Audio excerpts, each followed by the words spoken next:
The noughties were a pretty good time for car design, with manufacturers embracing new curved round edges.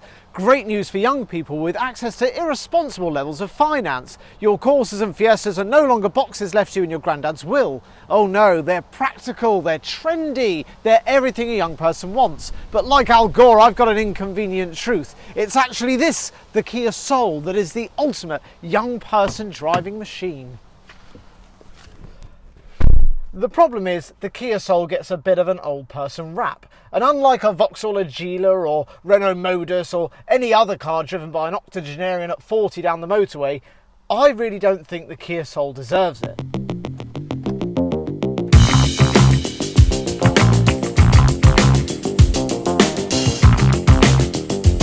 For starters, just look at that sharp sloping roof.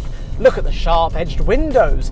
Some of these even came with a separate coloured roof. That screams Korean Mini, not "help me officer, I'm upside down in a ditch."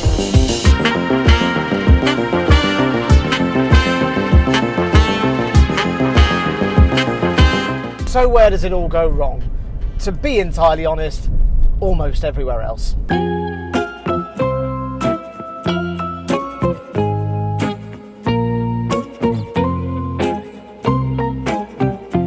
Engine options on the Soul are pretty limited. You get a 1.6 petrol or a 1.6 diesel. That's it. Please don't speak too much. Hooray! There's no 1 litre Super Eco version, there's no sporty version, just those two. Those 1.6 litre engines don't only limit your choice of car to have, it's bad news for insurance if you're young. Young people might like tonguing behind the bike sheds, but they're not prepared for the absolute effing and jeffing an insurance company's going to give them once they go above a 1 litre. However, the 1.6 diesels are pretty good on fuel. If you drive them sensibly, which young people of course will, you can get about 60 miles to the gallon out of them, and that's good because young people are poor. Beyond those engines, I have to say the handling of the car is quite nice. The steering is nice and light but quite firm on the open road, not too rolly for an admittedly fairly high old person car.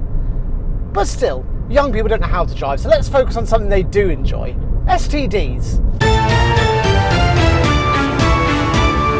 Now remember, there were no sports turbo diesel options in the Soul, only 1.6 diesels and petrols. With that sorted, let's move on to the interior design.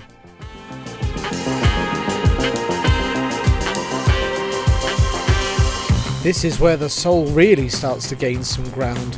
Subtle with its bougie chrome trims, but bold with its pride. You wouldn't see Fiesta written all over the seats of a small Ford. But there's no danger of style over substance. The Kia Soul came with aux and USB connectivity, so you can link up your phone and blast out the Edith Piaf and Vera Lynn, all controlled through the steering wheel, of course. And I actually love these digital heater controls.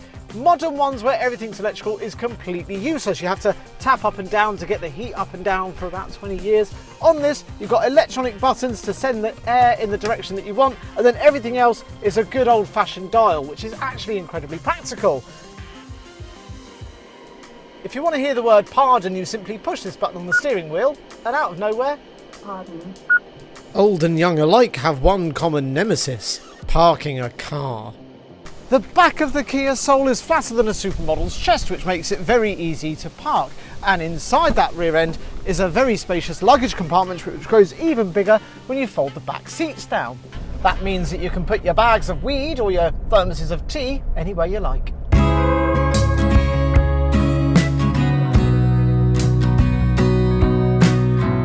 The problem is, I and a lot of other people my age, somewhere just north of 30, have a lot of time for the Kia Soul, but we're just not interested in budget cars. Those are reserved for the young and the old, and to be honest, the Kia Soul doesn't really line up with either of those groups. It really doesn't deserve to be in the old people leagues with Nissan Notes and Vauxhall Agilas or the dreaded Honda Jazz, but it's not quite youthful enough to be there with the Corsas and Fiestas, and it's too high, but it's not quite high enough to be there with the Nissan Jukes. It really does do something different, but at the same time misses everything that all of those other cars have to offer. And I think that's the ultimate failing of the Kia Soul. It tried to do everything, and it just failed a little bit miserably. But I like it.